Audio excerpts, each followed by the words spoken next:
Jay, with all this stuff piling up, is there ever a point in someone's life where you think it might just be better for them to focus on just maintaining their health for the longevity of their life rather than putting themselves at further risk, to try to push back into something that keeps hurting them? Greg's 22 years old.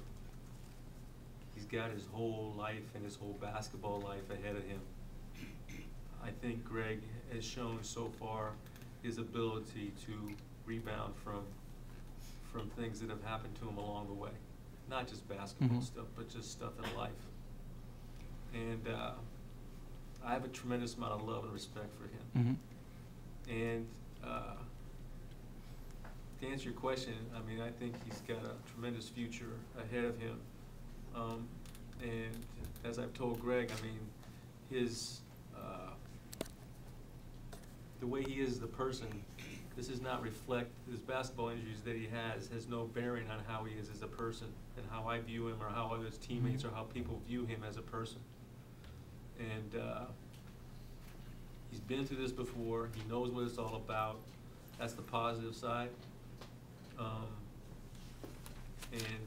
But he also understands that he's got challenges ahead of him, and that he's going to have to work extremely hard to get back to the point that he's able to get on the floor and contribute.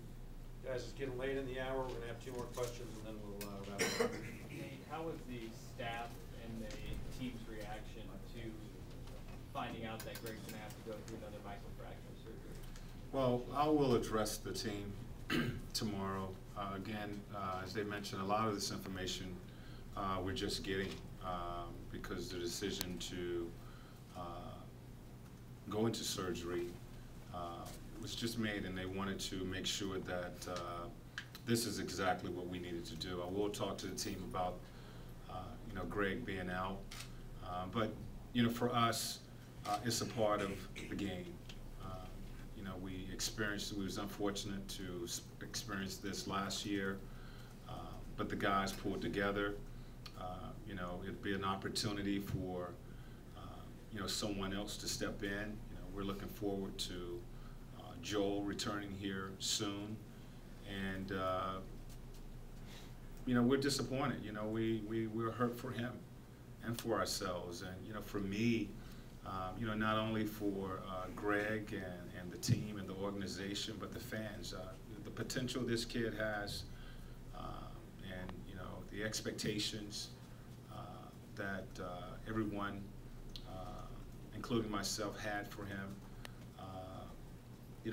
Excited to see him on the floor, and we got a taste of that last year, and we were starting to see that, and the injury occurred, but he still has an opportunity to fight through this as the team. Far as the team, we have to pull together. We have to pull together, stay together. We have a game tomorrow, so even though all of this is happening, there's a game to be played, and games will continue to come. So we have to get ourselves ready, and the guys that are in uniform has to perform. Jay, you've gotten a lot of support from everybody, but this seems to be hitting you hard as we're listening to you. You talk about how hard this is hitting you, and with the rash of injuries, not only Greg, but with Brandon and everything, does it cause you to stop and reevaluate what you're doing? Oh, absolutely. Are you kidding me? I mean, every time something happens with any player, you name it. Coach. Yeah, coach. I mean, come on. I mean, yeah. Are you kidding me? I mean, I'm human, and we develop. These guys are like our family. Sean will tell you, we're with these guys. We're with each other 7 months out of the year, every single day, pretty much. 24 hours a day, 7 days a week. We're on call for these guys for anything that they need, for any kind of medical emergency.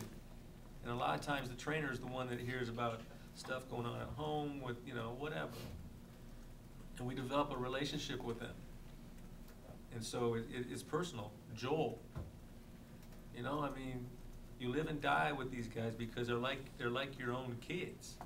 Seriously, I mean, that's exactly the way you feel about them. And every single one of them. And So yeah, you know, we ask ourselves all the time, look, when we're sitting, Jeff Clark and me, or Dr. Roberts and I, Dr. Reese, and we're sitting, you know, before a game in the office, or we're flying, and you know, we go, is there anything that we could be doing that we're not doing? Is there anything that we're missing? You know, and the good thing about Dr. Roberts is, and you're not gonna find it in many physicians, and that is his ability, or his desire to look,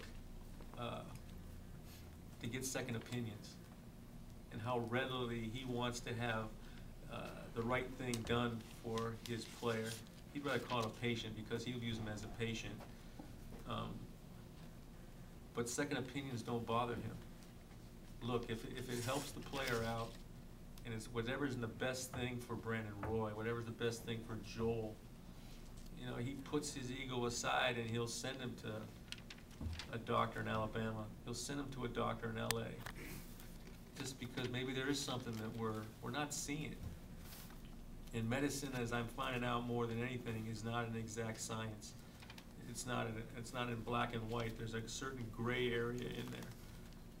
And if there's, you know, people giving a different opinion, a second opinion, and it's different from ours, it goes to tell you that nobody really knows for sure. That there are certain things that, yeah, are black and white. He has a broken bone, put a cast on it. But there are a lot of things in medicine that are not black and white, and there are gray areas. And you kind of weigh through all your options, and with the help of the player, his agent, and the doctor, you come up with a protocol or a pathway that hopefully will lead to success. And I feel, I mean, Dr. Roberts and I talked